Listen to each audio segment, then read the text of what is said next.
ব্যাংকে টাকা ফেরত না দিলে জীবন কঠিন করে দেয়া হবে বলে হুঁশিয়ারি দিয়েছেন Bangladesh bank governor Ahsan H Mansur. সকালে রাজধানীতে এক অনুষ্ঠানে তিনি বলেন, ঋণ নিয়ে আর হারিয়ে যেতে দেয়া হবে না। গ্রাহকের স্বার্থ রক্ষায় সব ধরনের সংস্কার করা হচ্ছে উল্লেখ করে গভর্নর আরও বলেন, রাজনৈতিক সরকারকে এসব সংস্কার ধরে রাখতে হবে। রুহুল আমিনের রিপোর্ট। গত দেড় দশকের অপশাসনে ভঙ্গুর অবস্থায় ব্যাংক খাত। বিতরণ করা ঋণের প্রায় ৩০% ফেরত আসছে না।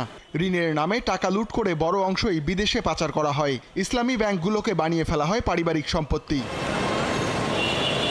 Bangladesh institute of bank management আয়োজিত এই কনফারেন্সে গভর্নর জানান, ব্যাংক খাতে আস্থা ফেরাতে একাধিক বড় উদ্যোগ নেওয়া হয়েছে। একটির মাধ্যমে বাংলাদেশ ব্যাংককে এ খাতের একক ও শক্তিশালী নিয়ন্ত্রক সংস্থা হিসেবে প্রতিষ্ঠিত করা হচ্ছে। Central bank has the right in the interest of. আমরা ব্যাংক চালাবো না, ব্যাংক বোর্ড চালাবে। তবে বোর্ড ঠিকভাবে কাজ না করলে আমরা বোর্ড ভেঙে দিব। ইসলামী ব্যাংকিং ধারাকে শক্তিশালী করতে আইন করা হচ্ছে বলেও জানান গভর্নর। চলমান সংস্কার টেকসই করতে সব পক্ষের সমর্থন লাগবে বলেও মন্তব্য করেন তিনি। Islamic banking will be completely reshaped. আমাদের একটা বড় ইসলামী ব্যাংক আছে আর অনেকগুলো ছোট। আমরা একীভূত করে দুটোতে নামিয়ে আনতে পারি। গভর্নর জানান, লুট ও পাচার করা অর্থ ফেরাতে কাজ চলছে।